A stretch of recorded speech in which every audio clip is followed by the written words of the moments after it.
This is a production of Cornell University.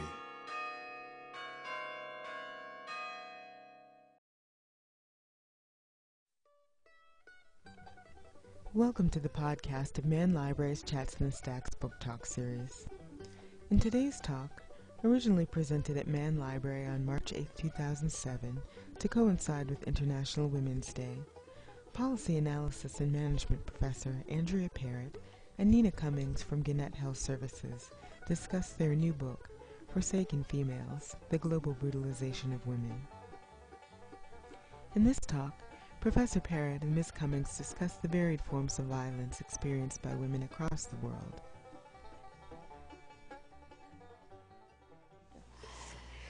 We are going to share this presentation, and so we'll be going back and forth on the material.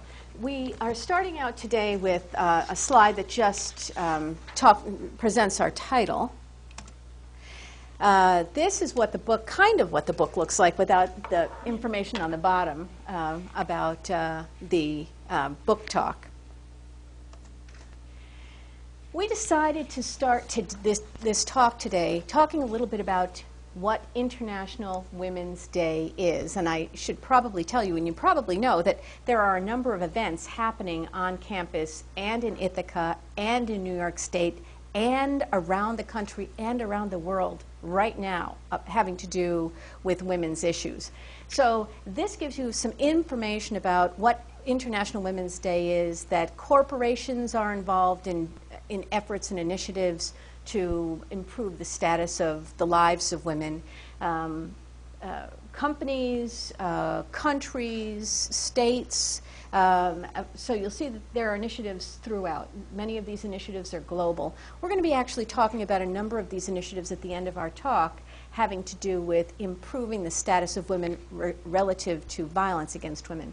But the one I want to, the two I'd like to point out is that we, the United States, have designated the month of March as Women's History Month, and so throughout this month there should be more presentations and formal events having to do with women's history for those of you who are interested. So if you keep your eyes peeled, you ought to be able to really find some interesting things happening this month. And the last thing that we'd like to suggest, which is suggested by the people who have created International Women's Day, is that we can all make a difference. We can think globally about these issues, and we hope today will give you some insights into what's happening around the world. But we can also act locally, and we'll give you some suggestions about how you might want to act locally. Here's an example.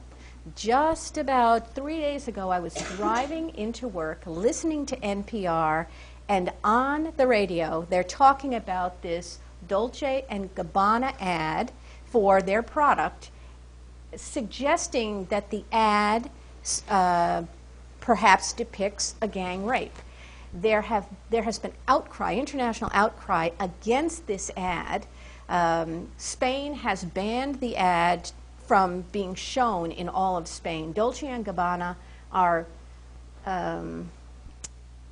supporting the ad by saying it's just art, and we shouldn't and we don't censor art, and so we should be able to do whatever we want. But the point is that according to Kim Gandy, who is the president of the National Organization for Women, she believes that they're using this ad as a depiction of gang rape, not to sell clothes, because the ad actually appeared in Esquire, which is in a magazine that probably isn't going to be selling clothes to women, but it will get them publicity, Dolce & Gabbana. So it's not even an ad to sell clothes, according to Kim Gandy.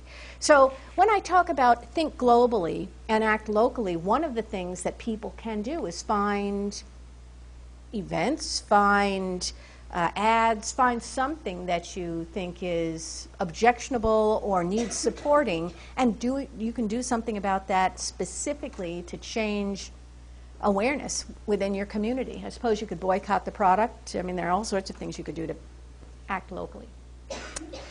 So we're going to talk about writing the book. Sure. You want to split it?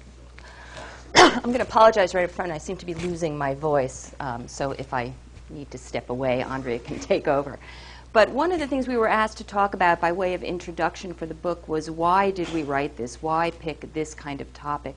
I've had several people say to me, it must have been awful, it must have been difficult, it must have been trying. Why would you look at this kind of research? And it was all of that, naturally. We knew we were in trouble when we, with somewhat distorted glee, would find something new about a different form or different practice of violence against women, and we would call each other and say, we can't believe that this is happening, look what we've uncovered. So part of our reason for it was, number one, as Alan said, we'd been in the field of violence against women for many years together. We had worked, before we knew each other, separately, and then together worked a good deal. I'm more the applied side, of course, Andrea's more the academic side, but that gave us that common bond. So we began talking about violence on a more global scale and became more interested in practices that may not be happening here or that may be less likely to happen here, but are found in other parts of the world. And then, for selfish reasons, when we both wanted to expand our teaching in women's health to look at not just male violence against women in the United States, but other cultures, we looked for a text that somehow combined many practices in one, and it didn't exist. So just for ease sake, we thought, well, let's write our own. We actually had begun writing a book on women's health, global women's health. And as you can imagine, that was an enormous undertaking. We started doing research on that, and then Andrea went on sabbatic and went on semester at sea, visited many, many countries, and much of what she brought back was about practices involving violence against women. So we very quickly shifted our focus. It made a lot of sense to us because of our experience, and we went into working on a text specifically on global practices of violence against women. One of the first quotes, and one of our favorite quotes in the book, is this: statistics are people with their tears wiped away. Many of the texts that we looked at for research did a wonderful job with numbers. They were terrific in terms of quantitative stuff. It was limited, but there was a good deal of scientific work out there. However, what we felt was that it in no way captured the impact of violence against women. That subjective experience was missing. So I know, as victim advocate here at Cornell, I often get questions about, well, how many students are assaulted at Cornell annually? Or how many have been assaulted during the last decade? I can't tell them that, but what I can tell you is the impact and the effect on people who are assaulted. So we began very quickly, as we collected the global forms of violence, to look at the human rights literature. And within that, as you can guess, are testimonies that graphically describe not just what happened, but the long-standing impact against women. And we decided that that was the most important aspect of the work that we were going to do, that we had to allow the women's voices to come out clearly, that we had to give them the respect that they deserved to be able to sort of tell their stories, and also it would give people who were new to this topic a better understanding of what we were talking about. So during the writing process, you can just imagine some of the struggles that we discussed at length. Part of it was, how do we define the violence? How do we define brutalization? Is it just through our lens, our white Western lens, or how do we look at cultural relativism and incorporate that into what we think are violent practices? We had many debates. We were fortunate to include many other people on campus in some of those arguments and discussions who really helped us clarify our understanding of it. And for those of you that have seen the book or the books in the library, you can look at it. You'll see many people listed, both from Cornell as well as other places in the country as well as the world, who were really kind enough to read our material, give us a better understanding of why these practices are in place, and then give us a better grasp on being able to write about it. Yeah. We also struggled with how to present the information in a way that would make sense. Should we present it by country? Should we present it by continent? Should we present it by type of violence? And as we were thinking about this, it occurred to us that there is no time in the lives of women collectively where violence doesn't impact their lives. And so we decided to present the information in the book in a life course perspective. When does violence happen? So the book is organized according to practices, but those practices are presented first, the practices that would happen during pregnancy or in utero, then infancy, then childhood, et cetera, et cetera. So you can see that the kinds of things that happen in utero, femicide, we're using that term femicide to mean abortion that is specifically targeted at women. There are some countries where abortion happens in equal numbers, relatively equal numbers to men and women. And there are other countries where abortion happens almost exclusively to women. And we're calling that femicide and referring to, that's what that yellow line refers to. And then infancy, you see female genital mutilation starts there. Childhood trafficking, sexual violence starts early. And some of these things continue for the entire lives of women, perhaps the entire life of a particular woman, or in one country or continent or culture, female genital mutilation happens during infancy. In another culture or continent, it happens in childhood as a rite of passage to puberty. In another culture, it might happen during adulthood. So you get a sense of when these things happen and how long-lasting these events are. So in addition to the life course, another way that we looked at it when we started conceptualizing was, well, what are obviously some of the myths, the cultural beliefs, the practices that lead to the violence? And in our research, uncovered a lengthy list, which is in the book, of examples of expressions worldwide that fall on that continuum of condoning or promoting violence against girls and women. And these are just some of the examples. From India, we found the luckless man loses his horse, the lucky man loses his wife. From China, if you love your daughter, bind her feet. If you love your son, let him study. And we'll talk about foot binding in a minute.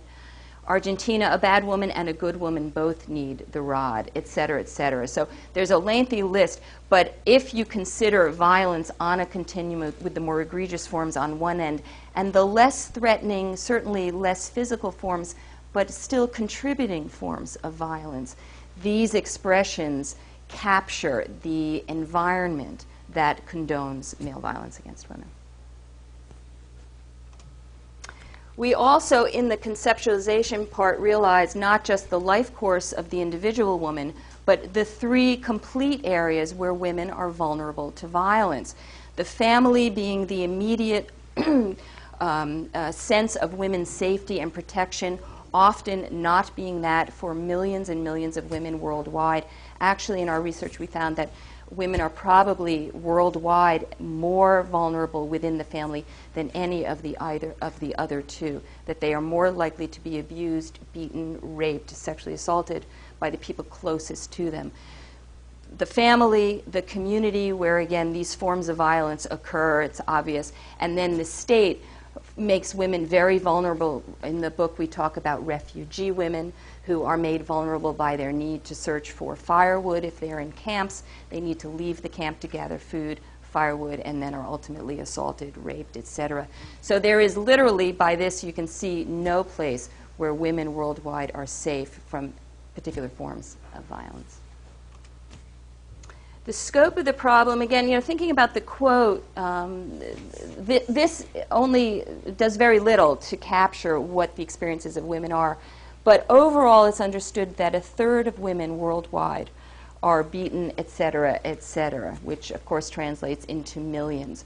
Much of the violence worldwide is done with two particular reasons. One is to preserve virginity, which is paramount for many cultures. And the second is to preserve the marriage vows, assumptions or predictions about breaching those vows or stepping outside of the marriage, being with men who are not your husbands, also leads to violence in certain cultures. So violating the vows, an idea that, or a perception that women have violated themselves in terms of not preserving their virginity, women are then beaten, are blamed for that. And then the second big piece of this 1/3 of women is that much of the violence is state-sponsored. As you can see, there are cultural problems and roots that go very deep, as I said earlier, that condone the violence. So if women live in a culture where they are dispensable, where they are oppressed, where their very lives are not considered important contributions to the culture, that in and of itself allows the violence to be perpetuated. And then we tried to decide how to define the term violence and how much we should include in the book. There were some examples that were clearly violence, and everybody would agree. Murder, rape, that kind of thing. Everybody would agree on those. And there were other examples that were debatable. Not everybody would agree. People in the human rights community probably would agree. People in certain areas working with women who've experienced this probably would agree, but not everybody would. So we chose, for the purpose of the book, just to include those examples that everyone would agree are types of violence and not get into the debatable areas. And we used the term violence and brutalization. This is the term we use to define it: the intentional use of physical force or power, threatened or actual, against oneself, another person, or against a group or community that either results in or has a high likelihood of resulting in injury, death, psychological harm, maldevelopment, or deprivation, including physical, sexual, and psychological abuse, such as the significant abuse of power arising from dependent relationships, threats, intimidation, and neglect. And this is the definition that the World Health Organization uses when they're thinking about violence. You probably all remember this event, the Amish school shooting. You remember this? For how many of you did it register that the only people that were killed were girls? Well, that's pretty good. Most people don't have any sense that it was just girls that were shot. If it were just, and of course it was just Amish people, but if it were just black people who were shot, I think we would have heard about it. And a big deal would have been made about it. If it were just people from an ethnicity, people would have made a big deal about it. It was just women, and not everybody here got that, because nobody made a big deal about the fact that it was just women. When we did the research, we tried to be as inclusive as possible. We have examples from 80 countries, 80 different countries and 6 continents, and we have them listed here. We tried to make sure that it didn't seem like we were pointing out one country or one continent as the people who are really in trouble or really backwards or really barbaric. We, the United States, are represented very heavily in the chapters on rape and domestic violence. Those happen to be our specialties. There are other countries that have other specialties and wouldn't probably show up much in those chapters. But you see the list here. So what we'd like to do is share with you 4 examples. The book has many examples in it, and examples from many cultures. We would like to share with you some historical examples, some current examples, some examples that are actually having some success in progress in reducing either the incidence or the prevalence or the severity of the violence against women. And the way we're going to do this is we're going to give you just a little bit of information about each of these examples. This one being a historical example. Women no longer have their feet bound in China. It became illegal in 1911. The practice didn't actually stop in the rural areas until the mid-1900s, when the Cultural Revolution took hold. But there are still women alive who are living with the consequences of having their feet bound when they were children. And so one of the other things we decided to do was only include things in the book that either are currently happening or women are suffering from today that happened to them historically, but they're still alive. So we don't talk about things that happened 500 years ago. We talk about things that women today are experiencing or suffering from the consequences of. So we'd like to, how we're going to organize this part is we're going to give you a little bit of information, and then we're going to share with you a reading in a woman's own voice about her experience with this type of violence. And I think that's one of the things that makes this book probably different than many others, is that it is interspersed with women's voices telling their story about their experiences. So this is related to foot binding. After several months, all toes but the big one were pressed against the inner surface. Whenever I ate fish or freshly killed meat, my feet would swell and the pus would drip. Mother would remove the bindings and wipe the blood and pus which dripped from my feet. Every 2 weeks I changed shoes, and each new pair was 1 to 2/10 of an inch smaller than the previous one. I'd like to pass this around. This is a Chinese foot binding shoe. This is the goal for an adult foot.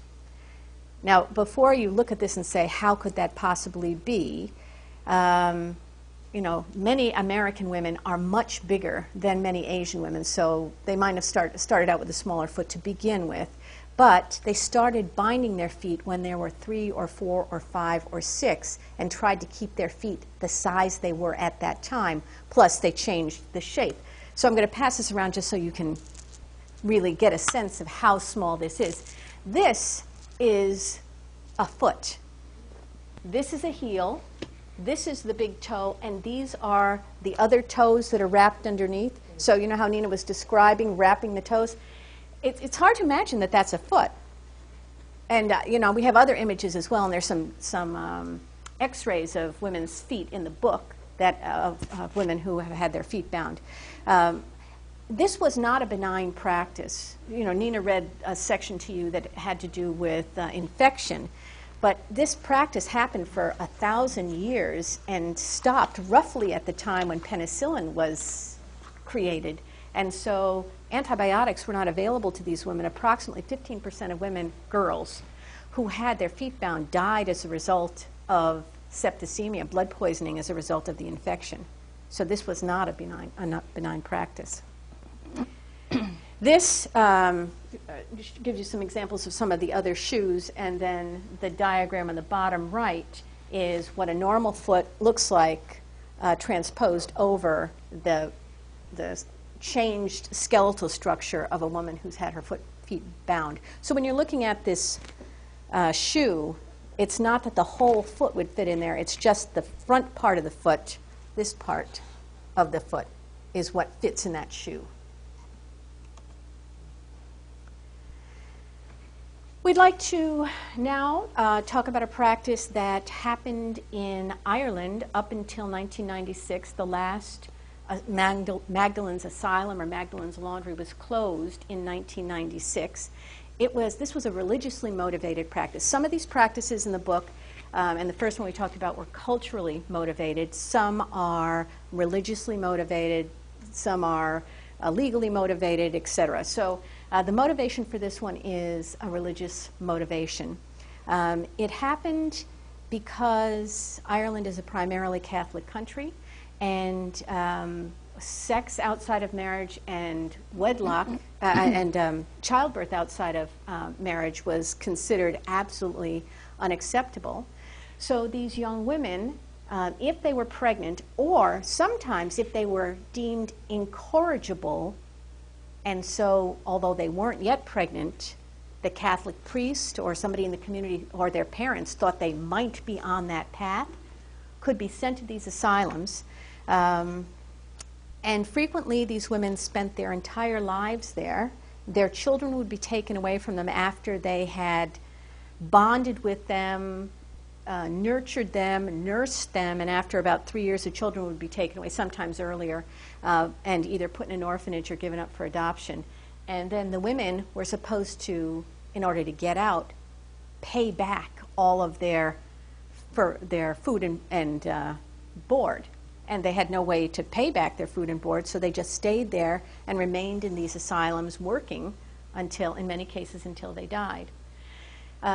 So you may have recalled shortly after 1996, when the last one closed, they found mass graves in the backyards of these asylums where these women had died, and they had just been buried in pits. And the section that I'm going to read now will give you a sense that although a pregnancy is an obvious indicator of behavior, and as Andrea just said, many of them ended up there because of that. Some, at least on the surface, seemingly did nothing wrong and still ended up there. So that's the passage that I'm going to read to you now. Mary Norris Cronin's family was torn apart when she and her 7 brothers and sisters were sent to orphanages, simply because their widowed mother began to go out with a man. Mary was the eldest, and just 12 when her life was shattered by being sent to St. Joseph's Orphanage in Killarney County, Kerry, with her sisters. Her two brothers were sent to an orphanage in Tralee, run by the Christian Brothers. She is in no doubt that the local parish priest reported that her mother was seeing another man and figured that she was a bad woman. And this is the quote, "My mother was a much-loved woman, and this should never have happened. We were poor, but no poorer than our neighbors, and we were all loved." Mary left the orphanage at 16, but it was not to be her last experience at St. Joseph's. She went to work in the home of a sister of one of the nuns, but was reported for twice going to the pictures, the movies, in 1 week. She was returned to the orphanage where a doctor was called to carry out an internal examination of her. Quote, "I remember to this day the doctor saying to the nuns, 'This girl is intact.' I hadn't been with any boy." Mary was sent to the Good Shepherd Magdalene Laundry, also run by the nuns in Cork. Quote, "We all had to slave there in the laundry with all kinds of dirty things," she said. And eventually, at the age of 19, she was allowed to leave the laundry. For those of you who are interested in knowing more about this, there was a movie made 2 years ago, maybe, called The Magdalene Sisters, and it chronicled the lives of 4 women. This was not a fiction piece. It was the lives of these 4 women. And you can see what their lives were. But the reason we have it in the book, I don't think we've talked too much about the violence piece, is that the violence was done to these women by other women, and the women who did the violence to these young women were the Catholic nuns who beat them and brutalized them. That's another issue that we haven't addressed, but we do talk, I mean, when we think about violence against women, I think most people think that it's violence committed by men against women, and by and large I think that is true, but there are circumstances in which culturally women don't feel like they have a choice, and women commit violence against other women, and we talk about that type of violence as well. We also have a chapter about trafficking and a chapter about sexual slavery, and this is one of the places where the United States is represented as well in terms of trafficking, because we are one of the locations to receive women for trafficking and prostitution. I have a number of these maps that I want to show you, but one of the interesting things that I'd like you to focus on is that when women are trafficked, they tend not to be trafficked within the country. They tend to be trafficked from one country to another country. The reason for that is if you are taken to a country where you don't speak the language, you have to have a passport, you don't know the culture, it's harder to escape, because if you get in there and they take your passport away and you can't communicate with anybody and you can't read the papers and you can't read about what your rights are, and you don't know the rules or the regulations in the country, you're more easily controlled. And so you'll see that the trafficking patterns in the world, I mean, there are trafficking patterns from almost every place in the world, you know, every continent, every other continent. But what seems to be true is that people are trafficked from the poorer parts of the world to the more affluent parts of the world.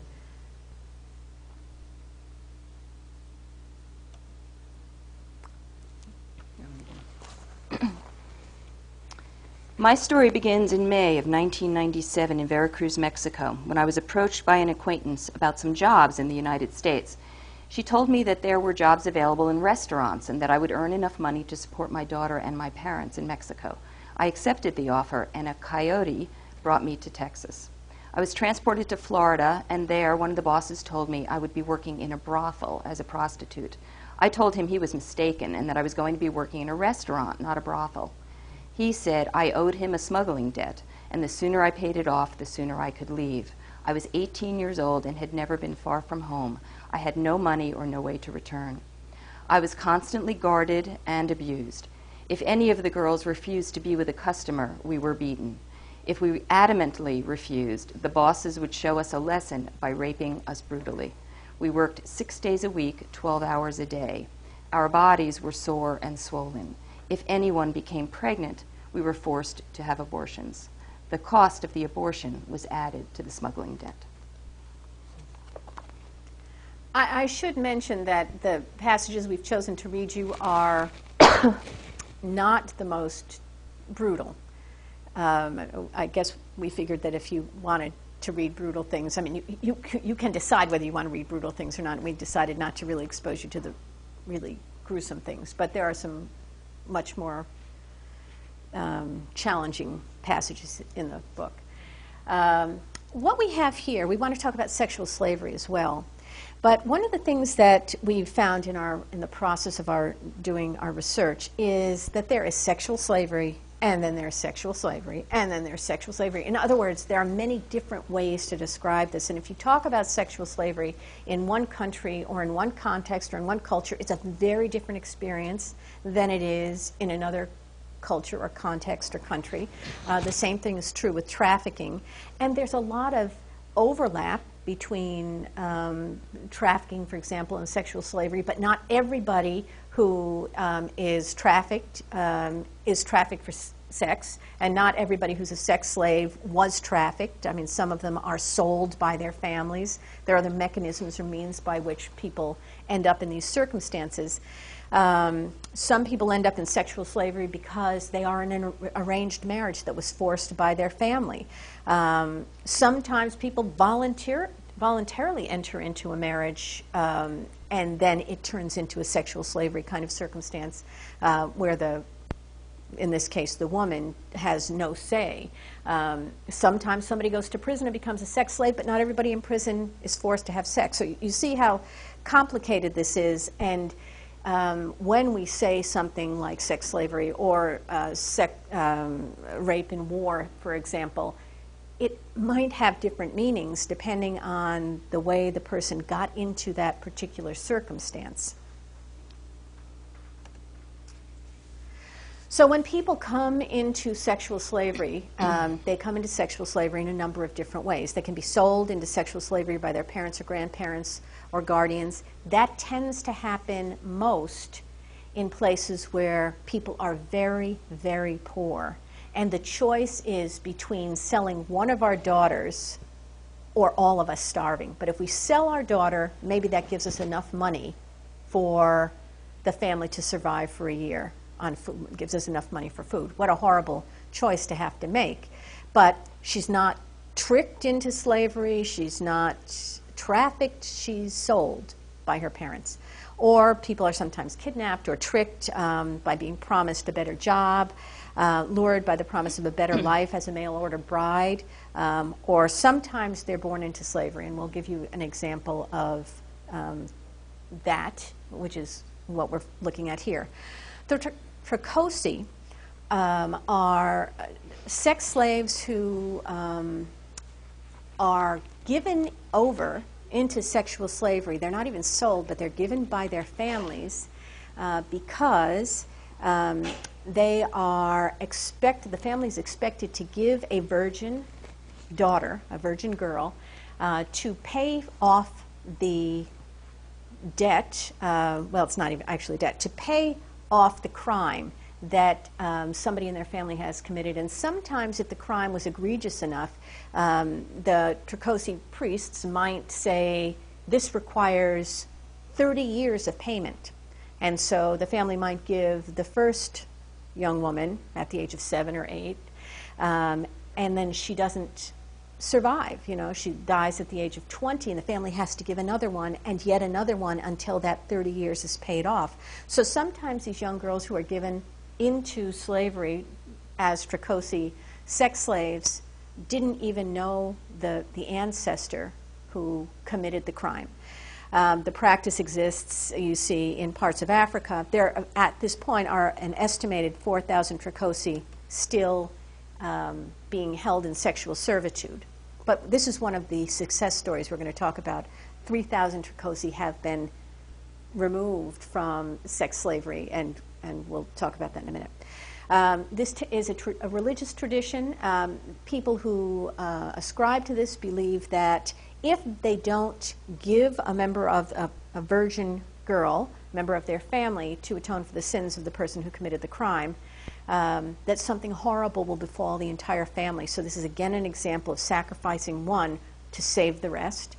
And she will then be a slave to the Tricosi priest usually not sexually until she reaches the age of maturity, at which point she becomes sexually as well as a slave in all other ways, producing children. And the children that she produces then are slaves as well. They live in that system, and some of them never get out of that system. Until the 18th century, livestock or other gifts were given to the priests as a means of atonement, but this practice has changed so that priests more recently were demanding, didn't want livestock, didn't want gifts, they only wanted virgin girls, and so that is how the practice has been operationalized for the last several decades. And if somebody is a Tricosi and she tries to escape and she tries to run back to her family will send her back. Because remember, if she comes home, they think something horrible will happen to the entire family. So she can't escape and run to her family. And since she was sent away at the age of 7 or 8, she hasn't been to school, she has no skills, she has no way to support herself, she has no place to go. This woman is one of the few women who've actually was successful in escaping on her own without being bought out, basically, by International Needs Ghana, which is the organization that's been successful in helping some of these women gain their freedom. She was given as a Tricosi because of a petty theft committed by her grandfather, and she never even knew him. But she has escaped, and she has become an international spokesperson against Tricosi. If you Google her, you'll find her all over the web. She's done lots of work on trying to. She said she won't rest until all Tricosi are freed. And we have a passage from her story. This is from an interview that she did after she escaped. I was given to one of the oldest women in the shrine, also a slave. She was so tired she couldn't even take care of her own children, so I had to fend for myself. I started to cut firewood to make into charcoal, and I took it to a nearby town to sell. I got to keep only 50% of my wages, so I was virtually starving. I had no food, no clothes, no education, and no health care. My family was afraid that if they came, some misfortune would befall them. When I was 12, one of my grandfathers had come to the shrine village. He didn't visit me, so I decided to follow him. To do this, I had to cross the river. He was in a canoe, and I fell into the water trying to swim to him. I told him about the priest and what he was doing, but I was sent back to the shrine. Once you are in the shrine, you become the property of the priest.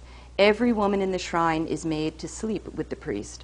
The first time he tried to rape me, I ran away to a nearby village, but I was brought back. When they get you back, you are beaten until you collapse. I still have some scars on my body to show from those beatings. Every day I would think of escaping, but I realized there was no place for me. Once you are sent to the shrine, you usually stay there until you die, and even after you die, your family may have to replace you with another virgin. They can pacify the gods by giving the priests a lot of money, but if your family is poor, that's the end. They'll be providing virgins until God knows when. Once, when I was 3 months pregnant, I decided to go to the farm and get a cob of corn and roast it. The priest caught me and got very angry. He asked 3 other men to hold me down and tie me to a table. They put ropes on my feet, legs, and hands, and I was beaten mercilessly. I thought I was going to lose the baby. I was weak afterwards and almost dying. I resolved from that pain that there was no way I was going to stay in that shrine, and one day later I escaped through the bush. One of the reasons that many of these women don't escape is because their children are there, and it's much more difficult to escape with your children than it is to escape by yourself. So International Needs Ghana is one of the organizations. We want to share with you 2 success stories. I mean, that this is not all bleak. One of the things that we've discovered in the process of writing this book is that there are some real improvements in these issues in terms of either reducing the numbers, or maybe the numbers stay the same, but the type of violence has been reduced drastically. So International Needs Ghana, in cooperation with International Needs Australia, has worked together to bring the issue of Tricosi to the attention of the governments of the countries in which it is practiced, and it's now illegal in some of those countries. They also train police officers. In many of these countries, the police officers don't know that this is happening, or they don't believe that the girls are being held against their will. They know that, you know, there are Tricosi and that they know that there are these women there, but they don't understand or haven't the mechanism of the slavery component. So since they have initiated this effort together, they have liberated more than 3,000 females from Tricosi enslavement, and Australia has contributed enough money to build schools so that 900 of the former Tricosi now have trades, and they're hoping to continue to liberate at least 100 a year and to train them so they can go out and be able to support themselves. And then the last story that we'd like to share with you is both a horrific story and a wonderful story. It's a story of a woman in Pakistan who was gang raped as a result of a determination by the tribal council that her brother, who was from a low caste, the family deserved to be punished because her brother, who was from a low caste, was seen talking to a woman from a higher caste, and that dishonored the woman's family. So as a means of punishment, they decided that this woman, who was 18 years old, would pay for the sins of her brother, or the violation that her brother committed, by having her gang raped as a sentence to be carried out by male members of the community. They took her into a hut. The village members were gathered around. They knew what was happening. She was being raped in the hut. They were cheering. In this part of Pakistan, honor killings are a very important way of maintaining social order. And when a woman has sex outside of marriage, she's expected, or the family's honor will be restored if she is killed. And she either is expected to be killed by a male member of her family or commit suicide herself. So that's the horrific part of the story. The wonderful part of the story is that she said, I don't know where she got this personal strength from, but she said, I'm not going to kill myself. I'm not going to do what the community says I have to do. I am going to report this crime to the Human Rights Commission of Pakistan, and I'm going to see to it, or do my best to see to it, that these men are brought to justice. The president of Pakistan got involved, the Human Rights Commission got involved, the men were tried, the men were convicted, she was given financial compensation, and she used her money to build a school for boys and a school for girls, because in Pakistan, where she is, in her village, boys and girls can't go to school together. She said that if there had been schools where we could have gone and we could have learned to read, and we weren't illiterate, and we knew what was going on in the rest of the world, this kind of thing probably wouldn't have happened. So she used the money that was given to her for her own personal use, and she turned it back to the community. So she built this school. This story became an international story. People sent donations from around the world, and she used the rest of the money to build a hospital, to buy jeeps, to buy ambulances, to help the community. She has become an honored woman in Pakistan, although it was difficult for her once this became public, because the Pakistani government thought that she was giving Pakistan a bad name. And when she was invited here to be one of the Glamour Women of the Year of 2005, they took away her passport so she couldn't come, because they didn't want her coming and saying things that would embarrass the Pakistani government. But she finally got her passport back after international attention was brought to that practice, and she spoke at the UN. She was honored in this way. She continues now to be a spokesperson against honor killing and violence against women. And so I teach a course on the global perspective of violence against women, and I see some of my students here. And one of the things that we talk about is that one person can make a difference. I mean, many of us hear all of this, and we've just, scratched the surface of what's in the book. We hear all of this and we think it's so huge, it's such a horrible thing, and there's so much of it. What can I do? How can one person make a difference? Well, this one person made a difference. She made a huge difference on an international scale, and she was illiterate. She actually is now in 3rd grade. She went to her school. Once the school was built, she started with the little girls, and she actually might be in 4th grade now, but the last I heard she was in 3rd grade. So she's, she's trying to deal with that issue of illiteracy. And just to add to Andrea's comments, a part of the problem is that there are laws against many of these practices, and we've given you some examples.